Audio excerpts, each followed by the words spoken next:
I'm Dan. And I'm Dan. Welcome to the We Built This Business podcast as we sit down with ambitious entrepreneurs to discuss their journey and hear about the highs and the lows of running your own company. Each episode, we'll find out what it takes to be an owner of a business as we learn about the challenges, the successes, the failures, and the future.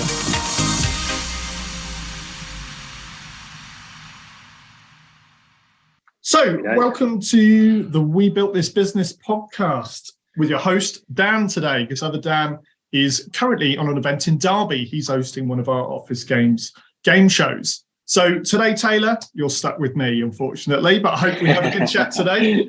I'm sure we will, Dan. We've been joined today by Taylor Tassie. Taylor is the Managing Director of Totally Branded. They're a print and promotional merchandise company that have grown rapidly over the last few years. And we're really excited to kind of find out his journey, hear about the successes he's had, some of the failures along the way, and also the future as well. So I'll hand over to Taylor just to tell us a little bit about your business in around 60 to 90 seconds. Yeah, well, first of all, thanks for having us, Dan. Like you briefly mentioned, Totally Branded. We're a branded promotional merchandise and clothing company. So we take tangible promotional products, add your branding, and supply them into you so you can advertise and promote your business. Brilliant. So as a company, where are you at the moment in terms of scale? How many employees do you have? What kind of size turnover are you at? So we are about 42 staff at the moment, and we're forecasting about depends on what month you talk to, 6 to 6.5 million in annual revenue for this year. Fantastic. Okay. And obviously going back to the beginning, what inspired you to start Totally Branded? Do you know what? I've thought this lots of different people have asked, and I haven't got the true answer. I don't think I've worked it out yet. I think at the time, I just realised that I like to do things a certain way. I was very driven, constantly wanting to push, and I worked in a couple of different businesses, and it just almost felt like there was a bit of a ceiling. And it wasn't a ceiling as like what I could earn or anything like that. It was more of a ceiling as like you felt like you wanted to get into the crux of working with the management to almost grow that business. And which is completely normal for people, but a lot of them didn't want to quite perhaps do that, or they had their own strategy they were following and that sort of thing. And I was this sort of 17, 18-year-old that was probably a bit like, well, why are you so interested? So I think there was a bit of that. I think there was a bit of trying to make life a bit better for my family and giving, myself and family a bigger and better opportunities. And I think it was just this desire of being almost like a bit of a hyperachiever, always wanting the next thing. And I've done a little bit of analysis, which we can maybe talk about later, but started getting to know myself a little bit more recently on sort of personal development and that sort of stuff. And I've got a few of those traits, which is like hyperachiever, restless, those sort of saboteurs in the brain, if you like, that sort of can be your enemy at times, which they, for me, definitely are. So I think those sort of things, I was working in the company, but I just always felt like I wanted more all the time. And it wasn't just about the money. It was just about that satisfaction of going after more. Yeah. And I think that's reminiscing of many entrepreneurs, people that aspire to not always want more, but they're always looking to improve themselves. And I think it's something that satisfies by running your own business, because you're in charge of your own ship. You get to push the boat forward as fast as you want, essentially. And if you're a high achiever and you want to move things fast, it's hard to do it in someone else's company. Yeah, that's right. So were you working in the print industry before you started Totally Branded? Yeah, so I actually fell into it, really. So I left school it was a day before I was 16 or something like that. And last year of school, I was a bit like, well, what do I want to do? I knew I didn't want to stay in the classroom. And that was one thing I definitely wasn't good at. But I was a bit like, sort of what role, what sort of job. And I just happened to fall into the sort of print and promo industry, if you like. So I worked in a couple of different businesses so some were sort of digital and LIFO paper printing, and some was sort of, and the other was like promotional products, very much sort of like traditional distributor model. So it doesn't produce anything in-house, if you like, on the promo world. It was just a sort of buy in and then resell. And I loved it. I loved every minute. And I worked with some incredible bosses over the years, both of those companies, who taught me so much and really took me under their wing. And, they've got a lot to answer for in terms of where, what we've done today and the incredible skills they taught me, early on. But yeah, I fell into it out of school, absolutely loved it. And a lot of people say that about this industry. Once you're in, it's like a life sentence. You can't get out.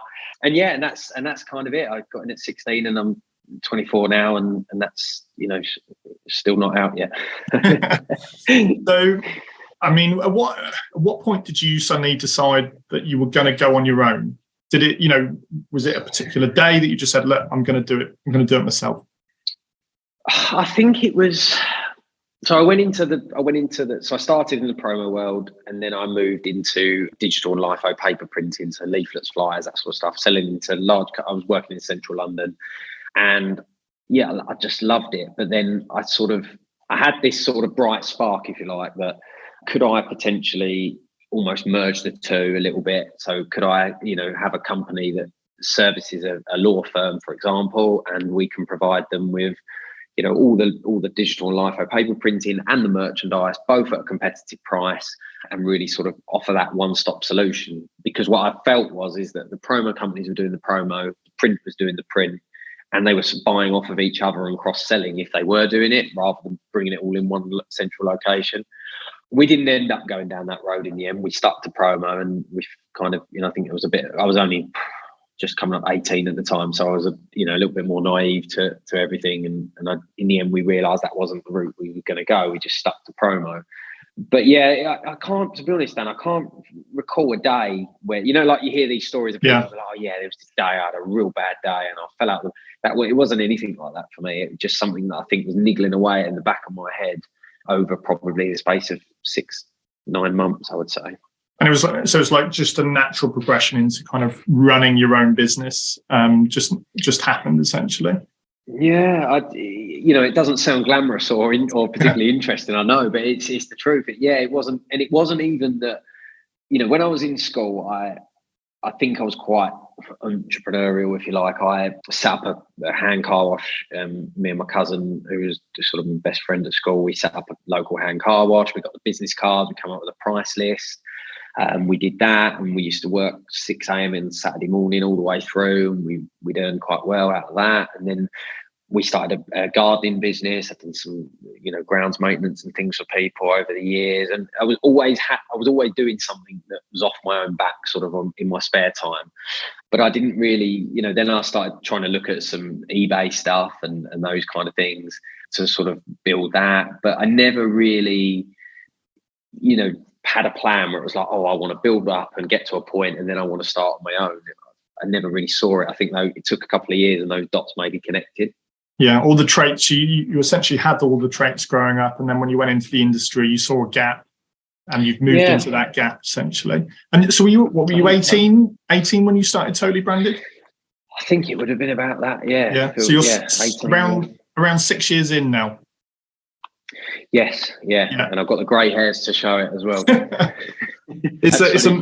It's amazing how it happens, isn't it? So, what was when you first started? What was kind of the biggest challenge that you had to overcome? I think there was a bit of confidence in myself, so having a bit of self-belief, because I'd gone from working for proper established businesses that have been established for a long time, had a lot of infrastructure and had a thing behind them. I was effectively starting from the bedroom with me and a laptop and a mobile phone and trying to pitch to multi-million-pound companies as to why they should use me effectively, and that's all it was at that point to sort of get their merchandise from.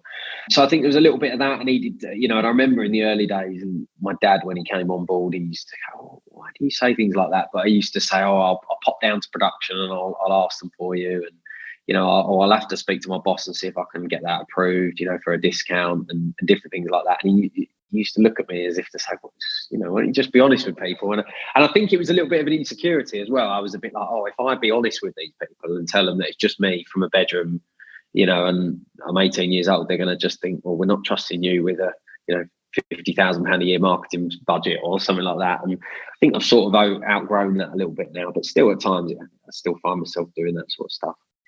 I guess it's so I think that was one big challenge, I'd say, is that self-belief and self-confidence. But it is tough, and I think, and I've spoke to a few people, recently. Sort of, I get messages on LinkedIn from people who are sort of me 6 years ago that are thinking of going alone in our industry, and they sort of saying, I've just got no, where do you start? How do you get that security? And I think, to be honest, I don't know, Dan, that it would have been possible had I have been 29, 30 years old with a partner, a mortgage. I lived at home with my dad. I think I was very fortunate that, that first year, 2 years, I didn't really earn a single penny from the company. I just literally it was hand to mouth, and we were happy if we did 500 quid that month. It took a long time for us to find our feet. It wasn't like, we launch and thing. It was very a slug to, very much door knocking, almost on the calls, building a reputation, just trying to win every little deal, get someone on side, keep them on side.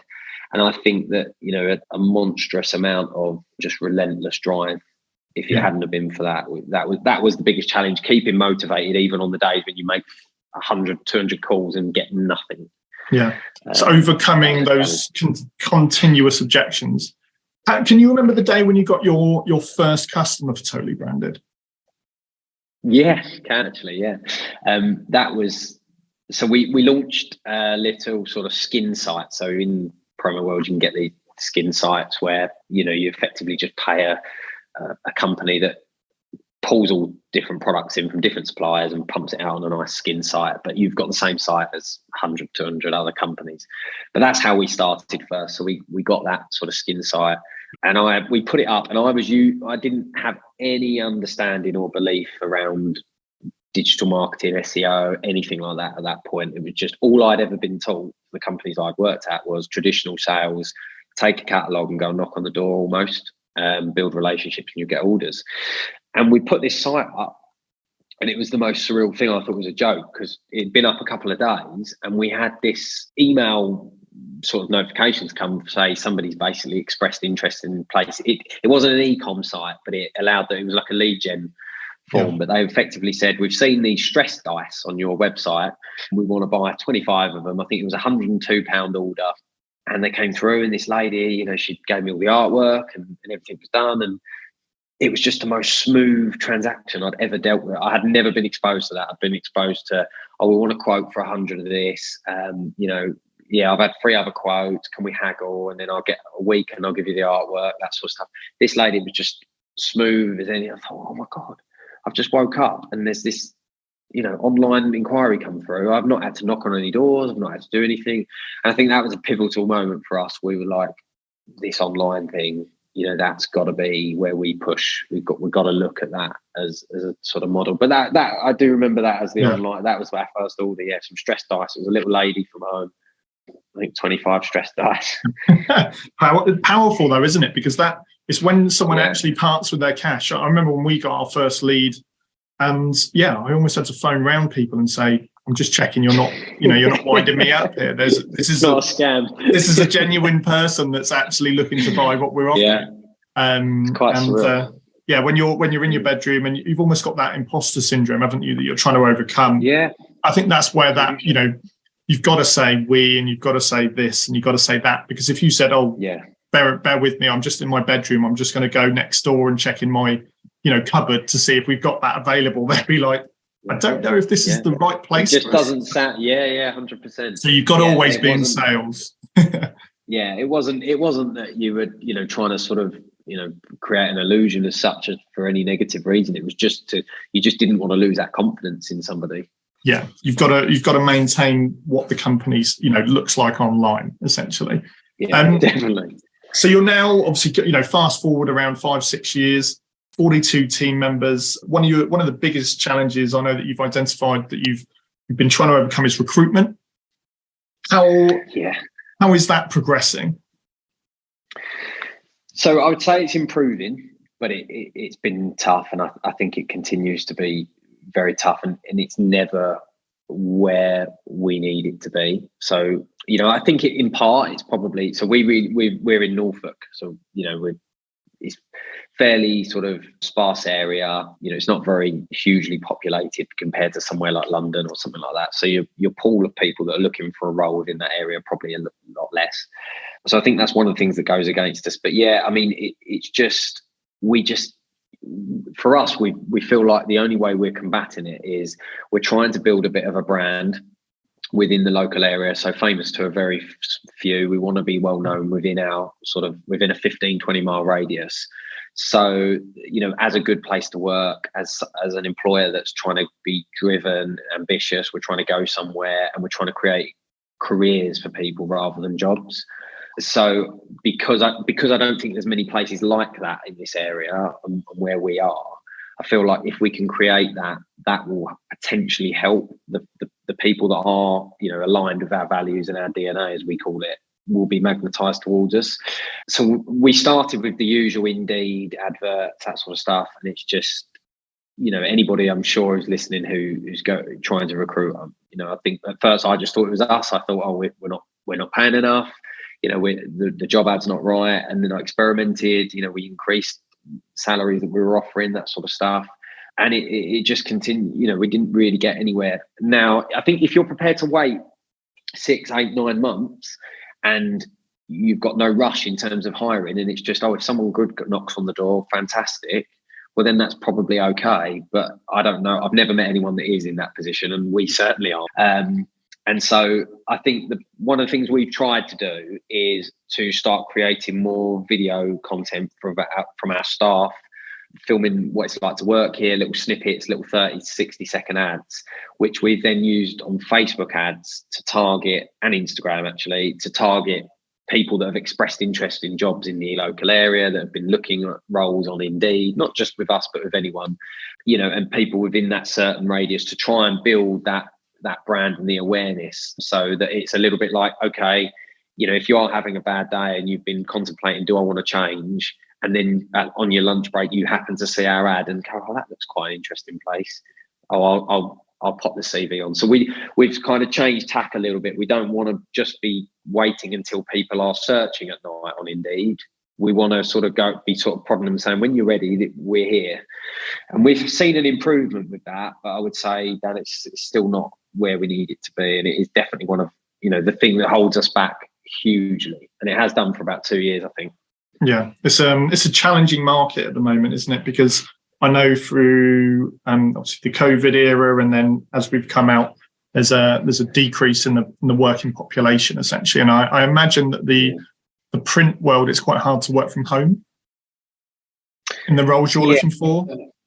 I think, so if you take, for example, production, it's very difficult for us to, let somebody take, a printer half the size of this room, put it in their bedroom and run it, that kind of stuff. It just doesn't. We have been asked that, you laugh. They also might not like the electricity bill.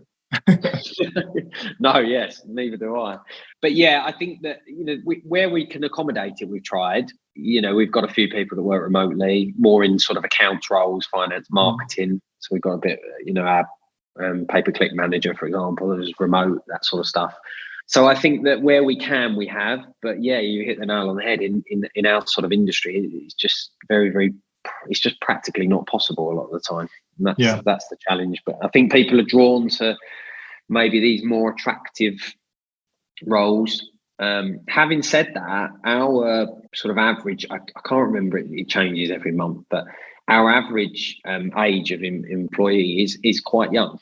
I definitely think that. I think, I'd say mid 20s is probably our average age, I would say. Okay. Because we do get a lot of young people from the area that come out of school, want a challenge, want somewhere they can progress. And I think because we put on things that maybe other employers don't in the local area, at least here, with like the office golf, the events, the social aspects, the training, that sort of stuff, I think those sort of things, people go, oh, they're quite a laugh to work there, So we do have a very steady application from people with sort of no experience. But where we lack, I think, is where we sort of people applying that maybe have that sort of more specialist experience. And I think, that's definitely a challenge. I don't think you're alone. I think there's a lot of industries, including our own, that we struggle with that level of recruitment. I think you're doing, I'm aware of your Day in the Life series, as you know, which was really informative. And I think doing things like that, like making people aware of who you are and building almost like a bit of a personal brand. Yeah. I saw that on there that, from that you're doing summer party events, what you're getting up to. People will watch that and they can buy into it and they think that's actually a company I'd like to join over another company that, they may look into and can't find anything about. Yeah, 100%. I think that was one of the real driving forces, because a couple of people said to me, what spurred you on to do the whole Day in the Life thing? And I think it was a sort of an extension of the sort of promo videos we've been doing for Totally Branded. But if I was looking to join a company and I followed that kind of journey, that's very brutally real and honest of what it genuinely is like here. So to build that trust and anybody that comes for an interview and they're like, well, what's it like? What's an average day? You can say, look, we direct them towards that and say, look, that gives you a feel for the culture, because you can pick up on those sort of things from those sort of videos. So I definitely think that was a good move, and I think that will help. But it's just a long time to sort of for that to compound, as I'm sure you can imagine. 100%, yeah. Sometimes I think it takes 1 to 2 years. I swear it takes. But it's leverage time, isn't it? You do the work once and it's still working for you in 1 to 2 years' time, essentially. So another challenge that you had was automation and systems. So you obviously went from your bedroom, 5-6 years ago.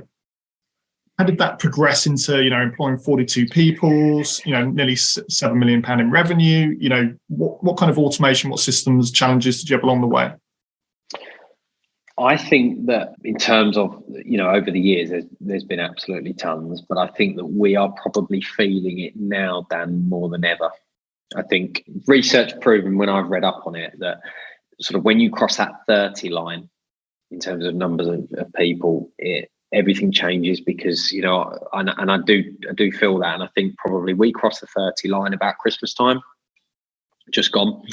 And then obviously we've had quite a significant growth this first quarter. But I think that's when I really started to struggle and realize that, the systems and processes, a lot of them should have been put in by me a long time ago. And I think that it was just easy because I very much had my hands around most departments. I was involved in most things day to day. But I think as we've sort of took that next leap, and we're now in that horrible phase where we're not a large company, but we're not a small company. And I think that now we're really starting to feel it, where before certain things we would do would just be, I'll shout across the room to the office, and you just say, oh, that's how you do that. That sort of stuff can't happen anymore. We operate across 2 different buildings. As you say, the team's grown quite a lot. And what we're finding is the amount of such basic mistakes, if you look at them in isolation, happen that cost huge amounts of money every day. But they're not anybody's fault. They're the system's fault. We don't have an accurate enough system. So, in terms of our sort of ERP and everything that powers, it doesn't always have it gives some information, but it sort of relies on you needing to have been here for the last 2 years to remember, oh yeah, it does say that, but it's not strictly true, because we've never invested in the real detail, flow charts, processes, heavy level of automation. And we've realized over the last few months that for us to sort of go up to the next level and go where we're trying to go, if we don't kind of stop growing, put all those foundations that we perhaps missed back in, it could be quite detrimental in so many areas, not just in growth, but in culture, because people obviously get frustrated. They think they're doing something right, and then it turns out they've done something wrong, but it's not them, it's the system. Yeah. So a lot of my focus at the moment, I must admit, is our sort of systems and processes and automation, and trying to take that sort of element out of it. And the computer needs to do so much more to speed things up for people. But and because as well, Dan, my back, what I thrived on is sales and marketing. Here I've just really heavily learned lots of different marketing tactics, sales, that sort of stuff. What I haven't ever had to worry about is running the operations and the day-to-day are sort of workings of what will be soon 50 people across 2 sites. And I think that's the challenge of, I'm out of my comfort zone quite deeply in trying to work out, right, operationally, how does that work? And then you're constantly you're in a meeting where maybe sales want something, marketing want another thing, production and finance want something different, and you're sort of like the orchestra in the middle trying to make sure everybody's happy and just keep everything ticking. So definitely, systems and processes, I would say, for anybody that's sort of, if I could go back 2 years, I would have definitely slowed down a little bit on the growth and spent more time on the systems and the processes and that infrastructure before that. But a lot of people do say sales before operations, but and I kind of get it, but at the same time, it's when that happens and then you wait too long for the operations, my God, does it hurt? Yeah, I mean, I think it's definitely, I think you're definitely doing the right thing, sales before, because otherwise you can build all the logistics, all the operations, all the CRM systems in the world. Yeah, I think there is a fine line. Yeah, definitely. Obviously, of course, you can't go and spend 50 grand on this hyper automation and all that sort of stuff and having developers in house and everything before you've got the money to pay for it. I just think we waited too long for that to clock on, if you know what I mean. Yeah, but you're aware of it. And I think that's the key thing is if you're aware of it and you're working on it, that's all you can do, because there's always a problem in there. There's always something going on. Yeah, definitely. Just as we solve this, there'll be something different. So, yeah. So aim of the game. That brings me on to premises. So I believe you moved into a new premises recently. So yeah, another big challenge has always been space for us. So I think I heard this a long time ago. Can't remember who it was now, but somebody I followed online had gone through a similar thing, and somebody, I think it was Richard Branson, said to them that whatever you think you need, double it. So every time we've moved building, we've gone into this bigger place and look at it and go, God, how are we ever going to fill this? This is like, it's way too big. This is silly. Oh, at least we'll be covered for a few years. And then it just seems to be a recurring theme. A year in onto what is normally a 6-10 year lease, we're absolutely a bursting point. We've got people sitting in the corridors. And I think that I'm finally now, after 6 years, learning that we need to always think bigger when it comes to space. The problem for us has been we take the building on. Mainly what caps us is we're worried about the financial outlay, because at the end of the day, you're signing into what is normally, I've not seen anything less than, even with the break clause, 3 years in terms of a lease at best, for sort of, we're talking for 6,000 plus square foot facilities, not sort of easy out offices. But yeah, and I think for us, it's that commitment of, God, we're signing into a big lease here and we're tied to this for a long time. If things go rough, or, COVID comes back or something like that, you have to scale down again, we're in for this. And I think there's that sort of in the back of your head, that devil sort of stopping. But what seems to happen, and it happens to us all the time, is by us playing it a bit safer, it costs us so much more money further down the line. And this is a prime example. So we took a building just on the next street, and I think that's about for 5,000 square feet, something like that. I can't remember exactly what it is. And at the time we were, like 15 of us, and we were like, oh, this is plenty big. We'll be sorted here for ages. 2 years in, we've got like 7 containers in the yard now. It's absolutely brimming, and it's slowing our growth down because, again, we literally have got no more space to store, even in the yard, to store stock, and we can't fit all of the sales and marketing people in. So we're quite lucky. We came across this building which was falling through with somebody else that was buying it, and this is in the next street. And the owners were selling this, and so we started engaging with them, and we said, look, this is could be perfect for us. So I got carried away in my usual fashion, and I said, oh, there's land at the back, we can expand, we can extend this, brilliant. So we went through, we purchased it, we spent about a month and a bit, 2 months, we got some tradespeople in, and we gutted it all, because it was like a builder's merchants in the yard. So right. We gutted it all, and we've rejigged it all, and now our sales and marketing team are here. But what's happened is we've just been going through planning permission, everything at the moment, to basically almost triple the size of this building that we're in. And then by the time the lease ends at the other building, we were going to bring everything into this one brand new place that we would own and operate from. But I had a meeting the other day, and just in my typical fashion, just with the machinery and the equipment that we've recently had installed in the last month or so, since we started this process, even if we moved in today and the full extension was done, there wouldn't be enough space. We've already outgrown it before. So it's just a concert. It's like now we're redesigning what we're going to do with the rest of the plot at the back and how we're going to utilize it, but almost back to the drawing board again. And it's not embarrassing to say, because I think it's brutally honest, and I'm not going to pretend it was planned and that. But at the time I thought it was a brilliant idea, and it was, it all seemed to stack. And I think you get in that mode and you think, oh, this is it.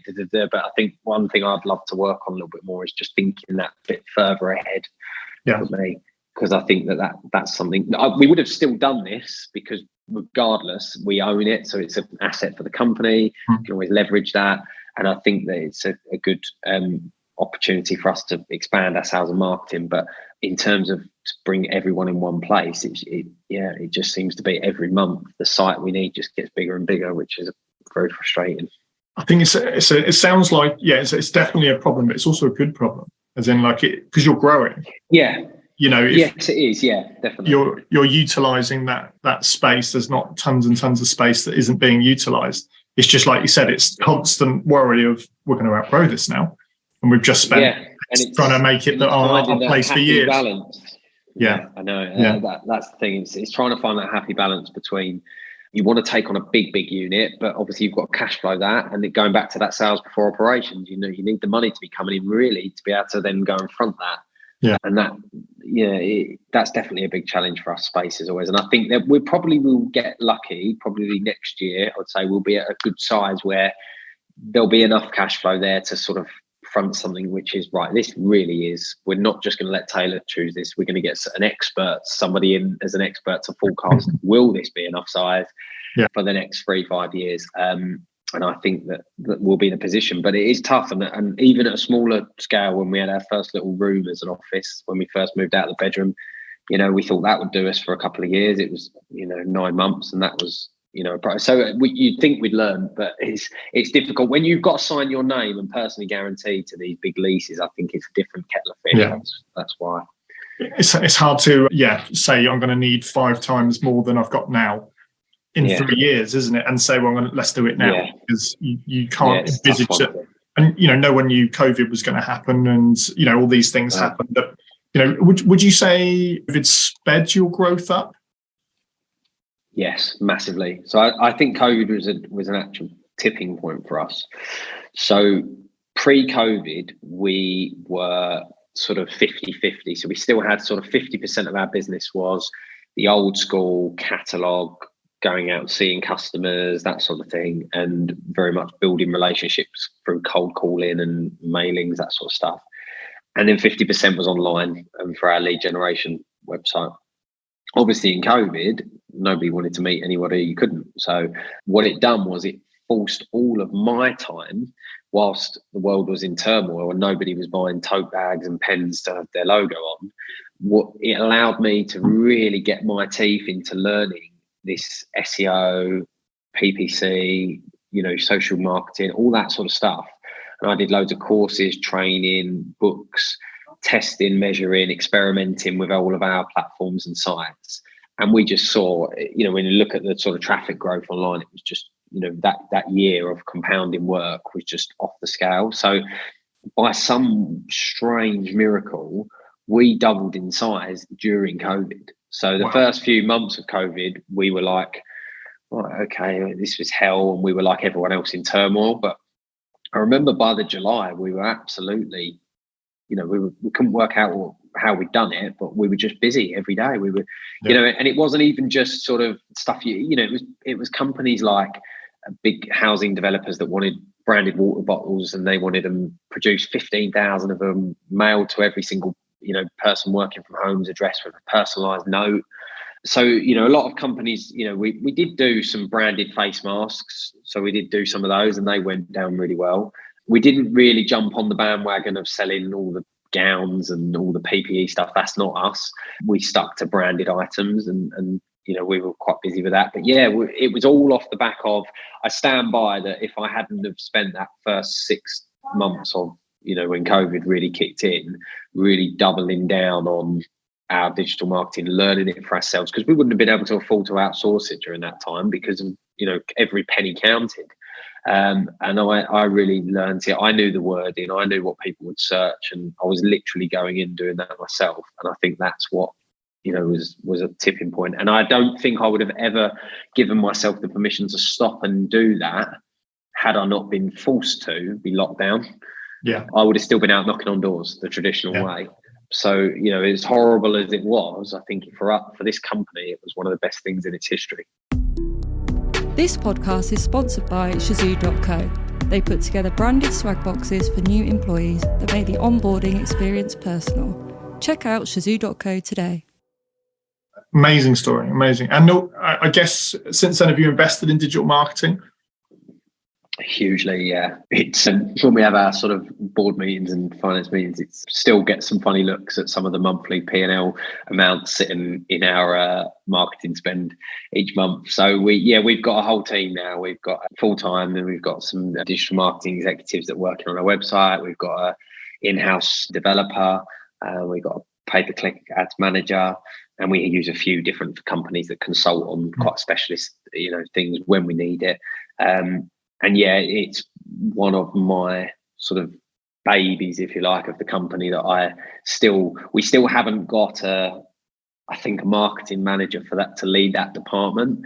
And I think that's something that I need to give up. But I just love being involved because it's something I feel really passionate about, and I really enjoy being involved in, in the thick of it day to day. So I don't think the team love that because I'm still digging my oar in all the time, and all the other departments have got a manager, but I think that it's something we should probably do. But yeah, it's massively, I would say. And for anybody, I've heard so many horror stories of people that have spent, tens of thousands of pounds signing into, retainers with agencies and smaller businesses, and who trust people with this money. It never seems to materialize to anything, and they feel like they've been scammed. And the truth of it is, in my opinion, we've been on that end of it, by the way. That's how when we first started before COVID, we dabbled a little bit and spent a few thousand here and there and didn't get a dime of a result. The truth of it is, I think the agencies are very good at what they do. They know their stuff. The problem is they don't know your business like you do. So it's not as simple as just saying, here's our domain, here's $5,000 this month, go and get me loads of leads. It's just not as simple as that. And I think too many people expect them to know the word. They don't know the keywords, and they don't know the demographic that you really want, the ideal customer. And I think that if you're going to do that sort of stuff, invest in getting some basic knowledge yourself first. So when you're talking to these agencies, you can really understand it and sort of be one step ahead in terms of guiding them with the right keywords, the right strategy, and then they can go away and do the technical side of it. Yeah. No, I think it's really good advice. We've just, for the first time ever, I think it was last month, outsourced our PPC spend. And it was because we got to the point where we were looking at the P&L, and it was, we were spending about 20 grand a month. And I was like, and I'm technically managing this, but I'm not really managing it, as in like, I haven't got the time. So I'm like, how much money are we wasting by me managing this? Because I'm not managing it properly. So we've just outsourced it. So we're going to see in about 3 months how much money I've probably wasted over the years. There we go. But for me, that's brilliant though, because like you've said, you know the PPC, you know the campaign, you know the results you were getting. So for them, it's very easy for them to deliver. All they've got to do is bring your cost per acquisition down or something like that. And for you, that's worth giving them that. As long the difference is very stark here. The problem is a lot of people have no understanding. They hear somebody online say, PPC is the way. They go to the first PPC company they can find with £300, and then they want leads and leads and leads, and it's just not. I've done it. I've made that mistake. I've been naive and done that, and I just don't think that's the answer. Yeah, no, very good advice. So some of your successes that you've had over the years, one of them was launching your in-house production facility. How long ago was that? And how has that progressed? So it was a frustration. So when we first started the business, we were very much like the traditional sort of promo distributor. So we would consult on the product, do the, source what you needed, do the mock-ups, the design, that sort of stuff, get the samples in. And then when you were ready, we would raise a purchase order and purchase those goods from a specialist factory, either in Europe, China, or in the UK. What I found was two things. One, we were a very small player. So compared to all of our competitors in the industry, we were spending, with some of these big European and Chinese factories, we were spending pittance compared to some of the other people, that we would be competing with. So as unjust as it sounds, we wouldn't get priority. So if I'd gone into a company and I'd worked for 6 months to get an opportunity to do a project for this company, we'd finally get a bone, if you like, and be given a chance. But it would always be for that first one, a small little test job. Can you do is 25 mugs or something like that? You would go to these factories, and the problem for me would either be the lead time would be so long, i.e. because the other priority slots were being given elsewhere, or for them, it just wasn't, a priority for them to rush the order through for you to try and honour that, to look after that end customer, because they had loads of big customers filling up their machines, and it just wasn't a priority. They didn't understand the legwork we put in for 6 months hounding this customer to try and be given an opportunity. And so I'd be so frustrated when I'd done all that work. Finally, I'm buzzing around the office because I've got an opportunity. Go to the factory. Oh, no, sorry, we can't do that in 10 days.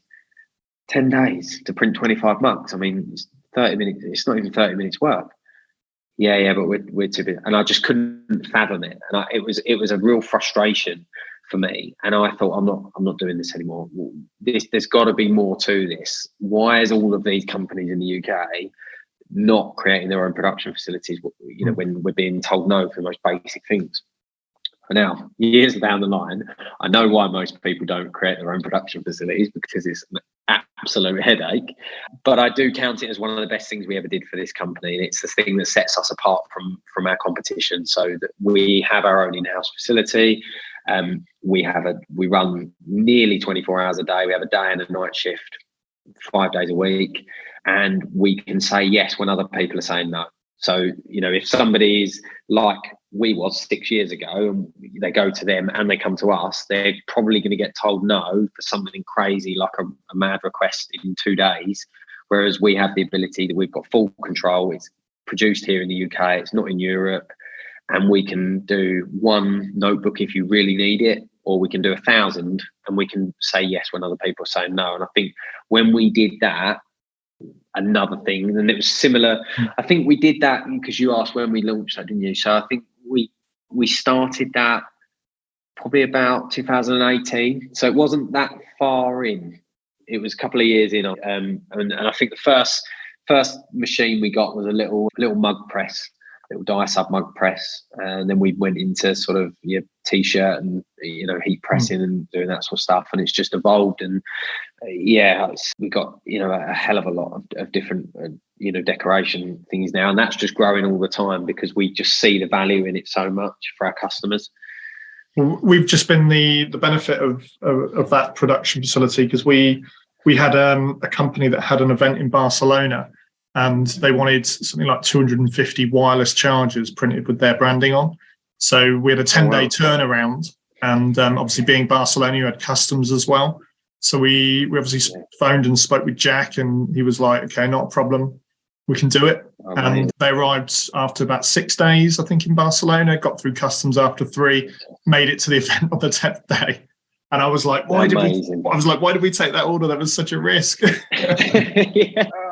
That's amazing. And it's stories like that, Dan, that make you think, do you know what? It was worth having that, because I can tell you for a fact that just never would have happened before we had that. I just know it wouldn't. It would just been a straight no. And it's times like that when you just think, that was so worth. Yeah. It's so worth the headaches and the ups and the downs. It's gaining control, isn't it? As well, you're in control, which is one of the biggest stress points when you're not in control. You're relying on others. Yeah. So 100%. So you also launched a totally branded online training course. What was that about, and how's it gone? Yeah. So going back to systems and processes, it very much ties to that. So we were in a bit of a stride where people would be joining, and we would be always like, oh, somebody's joining this week, brilliant, right, okay, so who's going to do the onboarding, right, well, he's in that team, right, they've got all their documents, they've got signed, got all the policies, and it was just a real mishmash. And what we found was somebody would be onboarded, say, by myself, who would join the team, and they would be told, oh, right, this is how we do this, and this is how we do that. And then somebody would be onboarded by a different department manager or something like that. It'd be shown. And there was just such inconsistency. And what would start to happen is a few months in, somebody would go, oh, I didn't know that's how that worked. And you would get these questions, and then all these cracks would appear as, in the way we were onboarding. So first of all, we started like a checklist, did that, and then we thought, no, there's got to be more to this. And so we found this sort of platform, which has been really good. If anyone wants to check it out, it's called Customer Hub. And effectively what you do is I just got a videographer to film me for a couple of days. And we just stood in the meeting room and I recorded hours, painstakingly, hours and hours of content, if you like, speaking to people on their first day. And it's training videos, which is everything from our values and our DNA to how you access the building with our fob system, to how to request holiday, our policies on this, policies on that, but all the way through to, how do we look after a customer when something's gone wrong? What happens if the courier doesn't turn up on time in dispatch? Every single area, from me. And then there's a few little clips in there from managers talking about, in production, for example, our production manager does a piece on why it's important that we leave our work areas tidy and clean. And it just sets the tone. So on day one, they do their sort of walk around and they meet all the staff and they meet their manager and everything. But then they spend just a good few hours on their laptop just watching these videos, being able to take notes. And then we do these little sort of quiz exams at the end of each day to sort of and it feels a little bit like going back to school, but oh my god, the speed that we've onboarded people and got them to be in what would normally take. So I'll give you a really easy example with salespeople, right? So a salesperson, we never expected them to really even process an order for about 2.5, 3 months, a year back. All of a sudden, we've introduced this new thing, and within the first week they're trained out shadowing somebody, but they're processing their own orders within about a week. And that's just because of the speed of the thing, but also of that delivery, but also because that online portal doesn't go away. They could be here for 9 months and log back into their account and do a refresher on any module that they feel that would be beneficial. Or even if, as they're doing the quote on the second side of their screen, they just want to refresh it to make sure they've done that correctly. They can be watching somebody walk them through it, even if nobody's available. And so, going back to what you said earlier about leverage time, that was a big investment in my time and planning of that. But wow, it was an incredible thing. And the feedback we've had from people in all departments has been, really, really good on that. Brilliant. I mean, that sounds fantastic. And the cost savings as well, because like you said, you've done the work once, but if someone's producing orders for you after a week instead of after 3 months, the amount of reduction in training time, which obviously pulls someone else away, is huge. Crazy. It's huge. Yeah, 100%. And I think that's something, again, even 2 years ago, I wouldn't have seen the value in that. I wouldn't have understood it. It's only as we're sort of getting into these, larger numbers that my day and my outlook on everything that I'm doing is completely different to those couple of years ago. And I think it's sort of sometimes, even people that are listening to this, that, you sometimes hear it and you think, that's great, but I need to worry about bringing in the next deal to keep, so I can pay the wages this month. But I think as a company gets to a certain size, you don't get to decide that. You're forced into this role of, you've got to be thinking about that leveraged sort of time and that of what you're doing and training and people. And somebody said something really good to me, which is what struck really well when we decided to do that, was, your job isn't to grow the business as the managing director. Your job is to grow the people that will grow the business. And I think that's, investing into that training and all that sort of stuff, we just, has monumental impact. Investing in people is one of the most powerful things you can do, isn't it? I think. Talking of people, you encouraged your family to join your crazy vision. Who have you got? Who have you got? So my dad was the first person to join me. It took a lot of convincing. Fantastic. So he joined us, within the first year of me sort of going alone and going for it. And I sort of convinced him at the time. I said, look, Dad, if you jump into what is effectively nothing with me and take a big risk, we'll go 50-50 and you can be a shareholder, and we'll sort of go together in this. And I don't know how, but he did. And he's now our finance director, so he runs everything financial and all that sort of stuff, which is incredible, because that's definitely not my strong point. And there's no one you could rely on more than him in terms of running that department and everything like that, and the financial strategy. So that's really good. And then my mum joined. And she's done every job in the company, I think, over the years. As we've grown, we sort of said, right, Mum, we need you here now, we need you there. She's helped me in customer service. She sort of was a bit like my assistant at one point, helping me when I was out on the road a lot. She's worked in embroidery, and now she's in finance. She's sort of calmed down a little bit, and she's slowing down. She works 4 days a week now, and she's doing a little bit of admin and that. My brother, sort of middle brother, if you like, Mitchell, he joined as a salesperson. He was on commission only at the start when we were a lot smaller, so he's really committed a lot in terms of, he was on pennies when he first started, and he's worked his way up, and he now leads our whole sales team and all of that sort of strategies, which are amazing.